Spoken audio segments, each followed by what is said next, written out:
राजस्थान के मुख्यमंत्री अशोक गहलोत ने एनसीआरबी रिपोर्ट आने के बाद राजस्थान में दुष्कर्म के मामले को लेकर बड़ा बयान दिया है। उन्होंने कहा कि राजस्थान में दर्ज आधे से ज्यादा दुष्कर्म के मामले झूठे होते हैं। उनके इस बयान की भाजपा ने कड़ी निंदा की है। भाजपा प्रवक्ता संबित पात्रा ने एक प्रेस वार्ता कर सीएम अशोक गहलोत को आड़े हाथों लिया है। उन्होंने कहा कि पीड़िताओं के साथ खड़े होने की बजाय सीएम अशोक गहलोत कह रहे हैं कि 56% महिलाएं झूठी हैं, उन्हें दंडित किया जाएगा। ऐसे में क्या महिलाएं मामले दर्ज कराने के लिए पुलिस के पास जाएंगी? क्या वे अपने आप को सशक्त महसूस करेंगी? संबित पात्रा ने कहा कि अशोक गहलोत से स्पष्टीकरण मांगा जाना चाहिए और उनसे माफी मांगने के लिए कहा जाना चाहिए। आज कई विषय हैं जिनको आपके सामने हमें रखना है। आप सभी जानते हैं, भारत में जिस प्रकार से माननीय प्रधानमंत्री जी ने कुछ दिनों में भ्रष्टाचार के खिलाफ एक मुहिम छेड़ा है, जीरो टॉलरेंस अगेंस्ट करप्शन, ये भारतीय जनता पार्टी की सरकार का स्लोगन रहा है। तो स्वाभाविक रूप से भ्रष्टाचार को लेकर जिस प्रकार एक मुहिम पूरे हिंदुस्तान में चल रहा है, वो हम सब देख रहे हैं। सही मायने में भ्रष्टाचार और घोटाला वर्सेस विकास और स्वाभिमान की लड़ाई आज पूरे भारतवर्ष में चल रही है।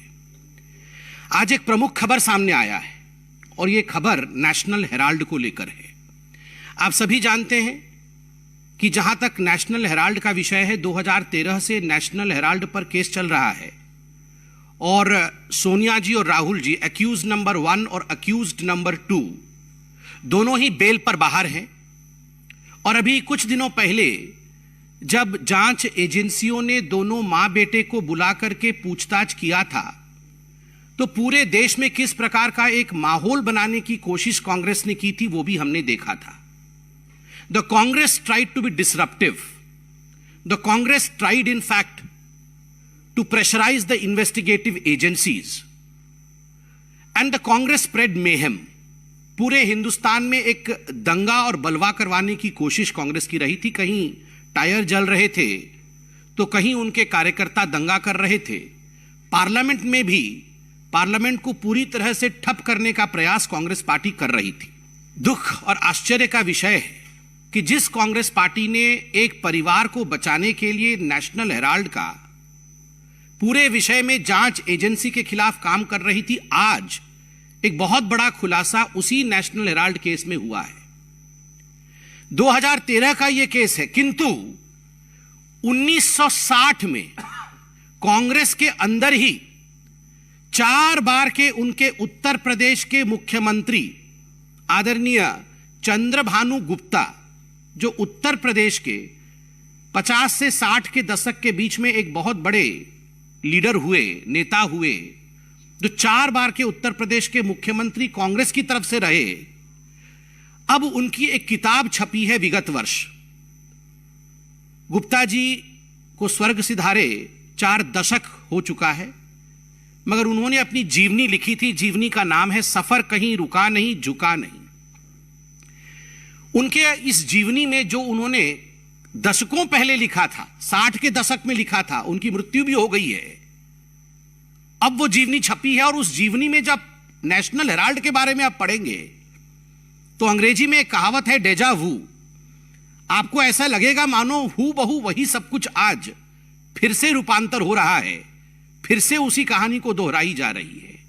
उस समय चंद्रभानु गुप्ता जी ने स्पष्ट शब्दों में क्या क्या कहा था, मैं आपको बताता हूं। किताब में चंद्रभानु गुप्ता जी कहते हैं कि जो नेशनल हेराल्ड है उसके फंडिंग को लेकर बहुत सारे सवाल हम सबके मन में उठते रहे।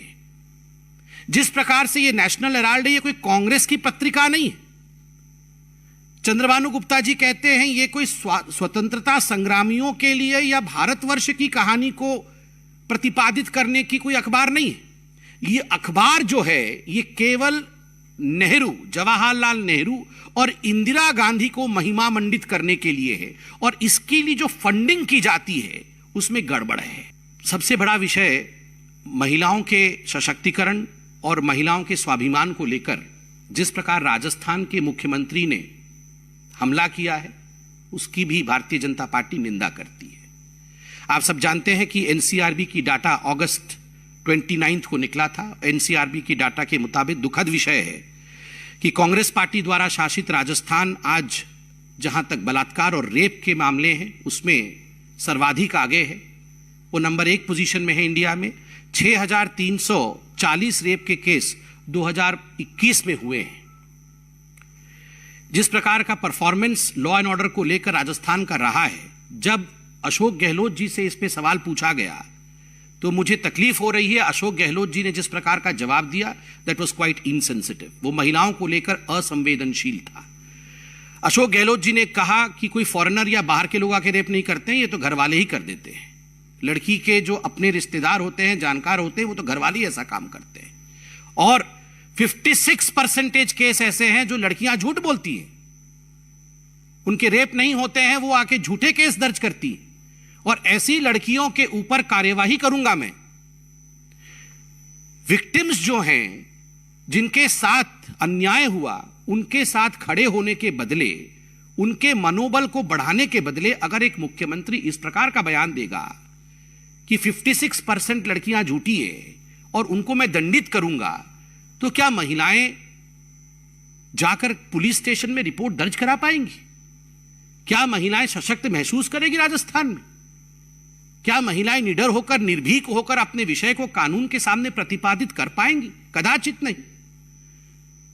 मुझे तो बड़ा कष्ट होता है कि इस प्रकार के बयान से अशोक गहलोत जी कहीं ना कहीं जो कांग्रेस की माइंडसेट है उसे दर्शाते हैं।